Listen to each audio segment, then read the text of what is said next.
بسم اللہ الرحمن الرحیم۔ السلام علیکم ورحمۃ وبرکاتہ۔ ناظرین محترم، حج کا پربہار موسم ہے۔ خوش نصیب حاجی حج کی تیاری کر رہے ہیں، اور حج کی کیا بات ہے۔ احادیث میں مضمون ملتا ہے، حج کرنے والا گناہوں سے ایسے پاک ہو جاتا ہے جیسے اپنی ماں کے پیٹ سے ابھی پیدا ہوا ہو۔ سبحان اللہ۔ روایتوں میں آتا ہے، حاجی کی بھی مغفرت ہو جاتی ہے، اور جس کے لیے وہ دعا کرتا ہے، سفارش کرتا ہے، اس کی بھی مغفرت کر دی جاتی ہے۔ سبحان اللہ۔ پھر کیوں نہ حج کریں، اور دل و جان سے کریں۔ یہ بات یقیناً درست ہے کہ صاحب نصاب پر زندگی میں ایک بار حج فرض ہے، مگر ہو یہ رہا ہے، جن پر حج فرض ہو چکا ہے وہ صاحب استطاعت ہیں، اور وہ خرچ بھی کر سکتے ہیں، اور دیگر چیزیں بھی ان کے پاس ہیں، لیکن پھر بھی وہ حج نہیں کرتے۔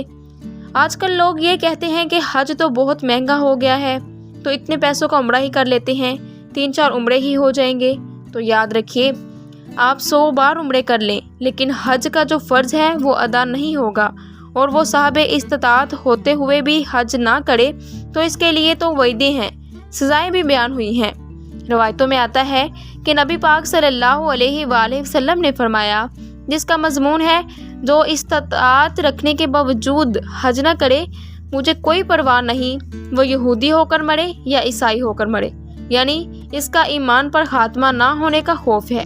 ساری دنیا دیکھی اور مکہ مدینہ نہ دیکھا یا حج نہ کیا تو ایسا نہ کرے۔ اگر آپ پر حج فرض ہو چکا ہے تو تاخیر نہ کریں۔ اچھا، کچھ لوگ کہتے ہیں کہ ابھی ذرا کاروبار سیٹ کر لوں، بچی کی شادی کر لوں، فلاں کام کر لوں۔ آپ پر فرض ہو گیا ہے حج، آپ جا کر حج کریں، انشاءاللہ باقی سارے کام وہاں جانے کی برکت سے آسان ہو جائیں گے۔ اور جو لوگ یہ سمجھتے ہیں کہ حج کریں گے تو پیسے کم ہو جائیں گے، تو ایک اور روایت سن لیجئے، حج کرو غنی ہو جاؤ گے۔ جی ہاں، حج کرنے کے مال میں اور برکت آ جاتی ہے۔ اگر حج فرض ہو چکا ہے تو اسی سال حج کریں۔ اللہ پاک سے دعا ہے کہ اللہ پاک ہم سب کو بھی حج کرنے کی سعادت نصیب فرمائے۔ آمین ثم آمین۔ لہٰذا ویڈیو کو لائک کریں، شیئر کریں، اور چینل کو سبسکرائب کر دیا کریں۔ شکریہ۔